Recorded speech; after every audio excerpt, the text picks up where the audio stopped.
It's Prospect Friday on today's episode of Locked On Twins. You are Locked On Twins, your daily Minnesota Twins podcast, part of the Locked On Podcast Network, your team every day.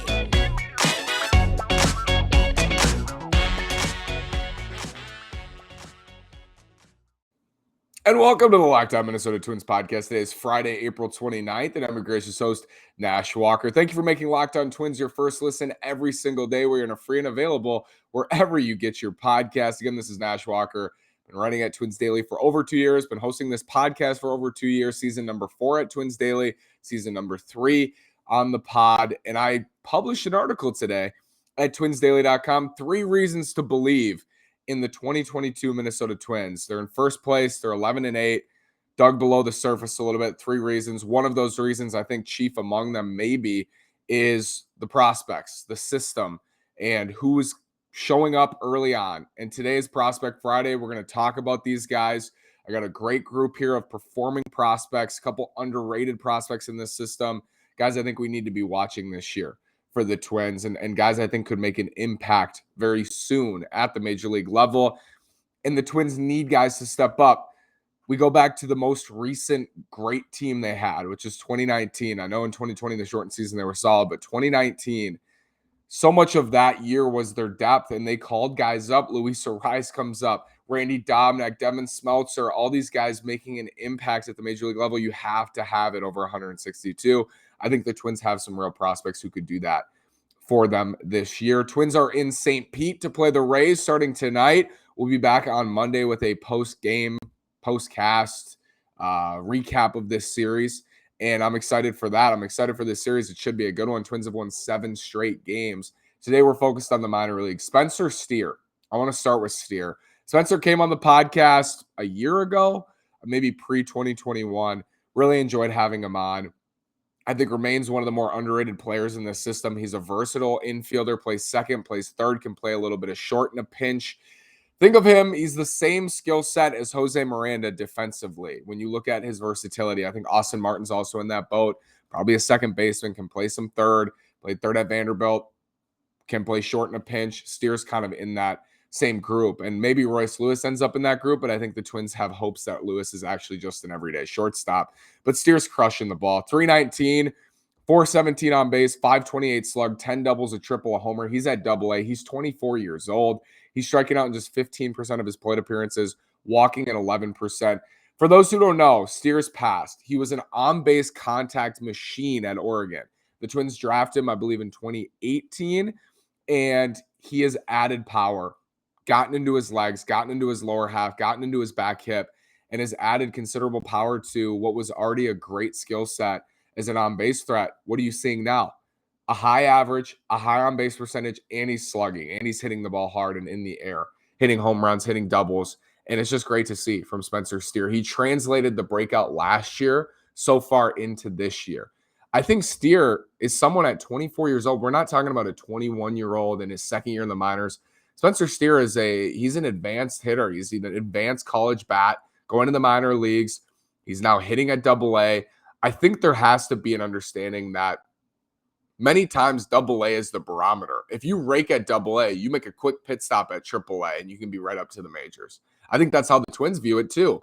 If you succeed at AA, especially if you're 24, 25 years old, if you have success there, I think you could have a quick pit stop and go straight up to the majors. Josh Winder is an excellent example of this. Josh Winder dominated at Wichita last year, as Spencer Steer is right now on the hitting side. Winder's older than a top prospect might be. He dominated at Wichita, went up to St. Paul, had some success, and then struggled and then got hurt. I think he only made a handful of starts at St. Paul and then makes the team out of spring training this year. He barely played at AAA. He barely played for the Saints. It doesn't matter as much for certain guys. I think Steer falls into that group as well.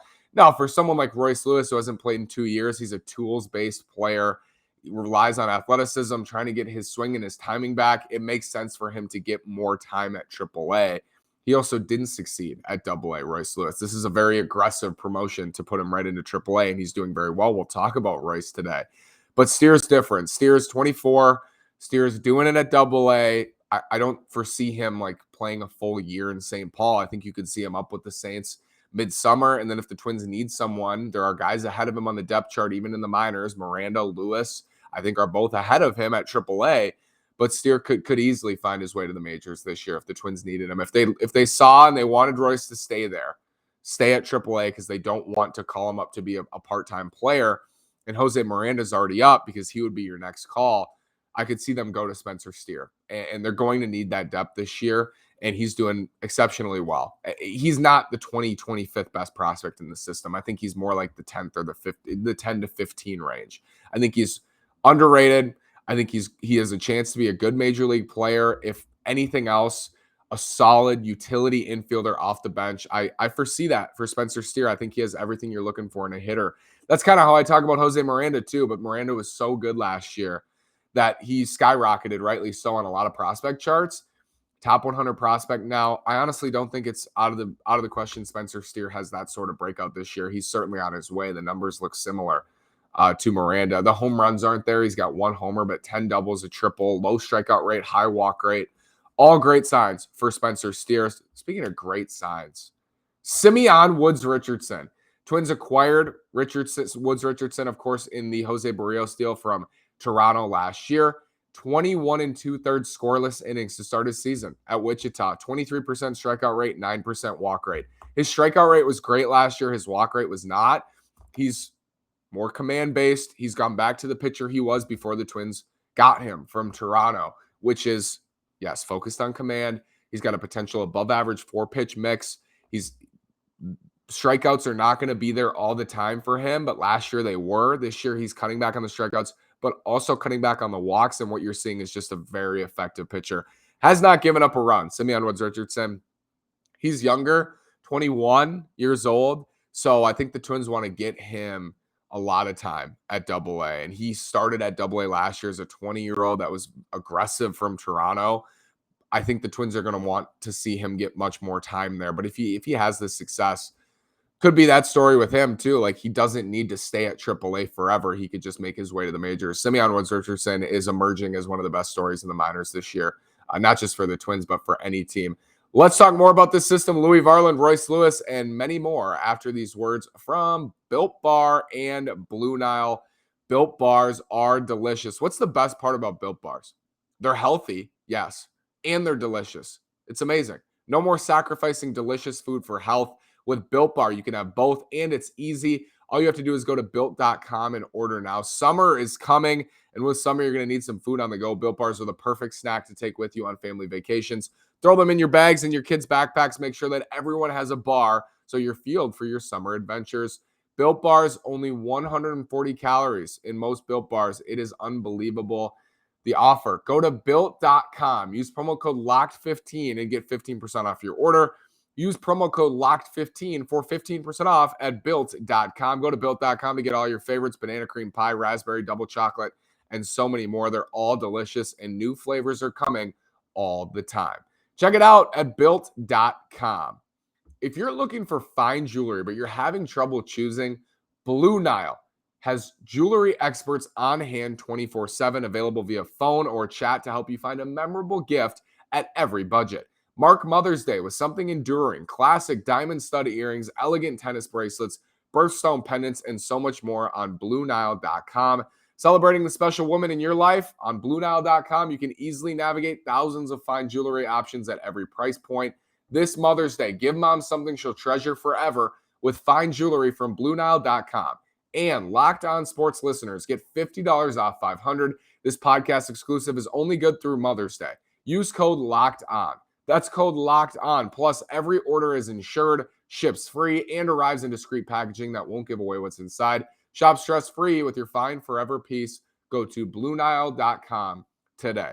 Louis Varland, 3 starts, 4 games, 20 2/3, a 3.05 ERA, a 25% strikeout rate, and a 10% walk rate. One of my favorite stats in Minnesota Twins history is that I believe their top 6, I think it's at least their top 5, all-time WAR leaders from Minnesota, the all-time WAR leaders who were born in Minnesota, played for the Twins at some point in their career. Maybe Louis Varland's on the same track. Drafted hometown kid from St. Paul, We'll watch his story closely because he's from St. Paul, but also because he's pitching extremely well. Minor league pitcher of the year in 2021. He's off to a solid start, had a rough go of it in his first outing, and then a couple outings ago was not great either, but in between, just absolute gems. He's going to go through some growing pains at Double-A. He was a 15th round pick out of Concordia St. Paul. So what he's done so far is very impressive, and there's no reason why you shouldn't put Louis Varland in that same group with Woods Richardson and with Matt Cantorino and with Cole Sands and with all of these upper minors, strong pitching prospects, right-handed pitching prospects who are coming. He put himself on the map last year in a huge way. And so far this year, been pretty solid, up and down, but overall, 3.05 ERA, 25% strikeout rate. You'll take it all day long from Louis Varland, who's in the mid-90s with a good breaking ball. I think he's still working on that changeup, but we'll see how Varland progresses in Wichita. Royce Lewis, walk-off hit on Wednesday. Royce, 348, 415, 587 in his last 12 games, hitting 348 with a 415 on base, slugging 587 with 6 doubles, a triple, and a homer, walking in 11% of his plate appearances, striking out in just 19%. Royce, man, unbelievable. So promising, so encouraging to see him do this. And it feels like every single night he's getting on base at least once. He's drawing a walk. He's getting a hit, walk-off hit, hitting for power to all fields, making plays at short. Royce Lewis has a chance to be a really good major league player. Like, I think more now than ever, I'm hopeful that he is going to become who the Twins thought he may become when they drafted him with the first pick in 2017. I think he's showing that his upside is not just a facade, that it's real and that it's here and that it's prevalent at a high level at AAA. I'm really excited about Royce Lewis. I think he's trending toward a debut this year, which is, I mean, for him, that's incredible on a personal level. To tear his ACL, miss multiple years of minor league time. He hasn't played a minor league game in 3 years and comes in and does this right off the bat. That just shows you who he is. It shows you who he is as a player, yes, but as a person, he's so driven. I think he is, with Byron Buxton, hopefully the future. I know that's a lot to put on him as you know, just a 22-year-old, 23-year-old. He's my age. I'm sitting here recording a podcast, but I'm just super excited about Royce Lewis and what he could do and how quickly he could do it for the Twins. Just keep watching Royce, keep enjoying watching him play baseball because he is a special player. After this word from BetOnline, let me tell you about some relief prospects who could debut for the Twins soon, doing very well. After this word from BetOnline, BetOnline.net is your number one source for all your betting stats and sports info. Find all of the latest sports developments, league reviews, and news, including this year's basketball playoffs and the start of the Major League Baseball season. BetOnline is your continued source for all your sporting wagering information, from live betting to playoffs, esports, and more.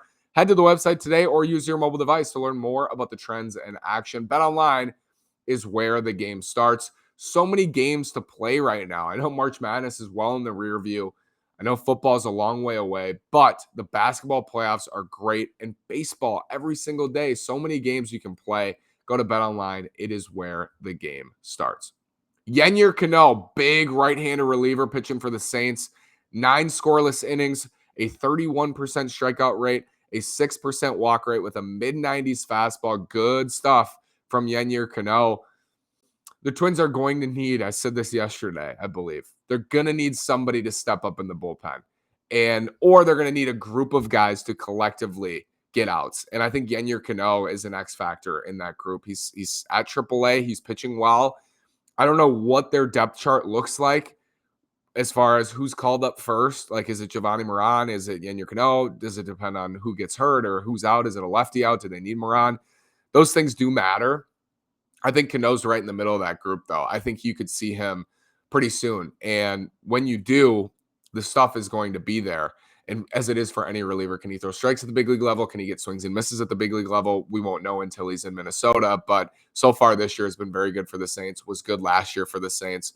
Excited to see how Yennier Cano progresses, because I think the Twins do need some bullpen guys to come through. Matt Cantorino may be one of them this year. Outside chance Cantorino debuts in the bullpen for the Twins. Still a starter in his last 2 starts, 6 innings, 9 strikeouts, 2 walks, no earned runs, a 45% strikeout rate, a 10% walk rate. So he's really drawn back on the walks when at the beginning of the year that was a problem. Cantorino's stuff is the best in the system. I mean, Yohan Duran's stuff is the best in the system, but Cantorino's right there with him. And I remember tweeting not that long ago this offseason, I said the two highest upside pitching prospects in the system are Matt Cantorino and Jhoan Duran. And since Duran's been moved to the bullpen, that's changed a little bit. But hey, there's some upside in being a potentially fire-breathing late-inning reliever, right, in closing games for the next 6 years for the Twins. So there's some upside in that. It's for a pitching prospect, that's pretty good.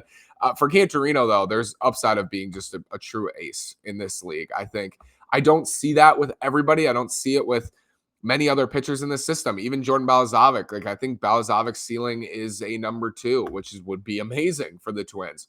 But the pure stuff, the swing and miss, the ability to get outs at a high level, Matt Cantorino, I think, could be on the fast track. And we talked to him before the season, and he's super excited. He's dialed in. He's ready to go. Cantorino has been great his last 2 starts. He's in the mid to upper 90s, 97 with the fastball, hammer curve. His splitter, change slash split is nasty. I really like Cantorino. I've made that very clear, and I think Twins fans also really like Matt Cantorino. But yes, again, if the Twins are in the thick of it and they really need bullpen help, they should probably get it from outside of the organization if it's like further enough into the season. But if they need bullpen help and Matt Cantorino's shoving for Wichita, they're really watching his workload as well. Like, he's only going 3 innings in these starts. They're watching him very, very closely. Cantorino could be up in the Twins bullpen, just pumping. I want to see what he would throw out of the bullpen. I mean, he's got to be throwing 98, 99 out of the bullpen consistently. And then you pair him with Jhoan Duran in the back end, and you actually have some swing and miss and velocity, because Duran's your only guy right now who really can do that. I mean, Emilio Pagan's 94, 95 that's pretty average for a right-handed reliever these days. I know I talk about velocity a lot, and it's not everything. I know it's not everything. But a lot of swing and miss is because of velocity, and a lot of swing and miss on off-speed stuff is because of velocity on a fastball, right? You're sitting fastball, and you get a nasty slider, and you swing and miss at it. You can sit fastball and still swing through it when it's a great pitch.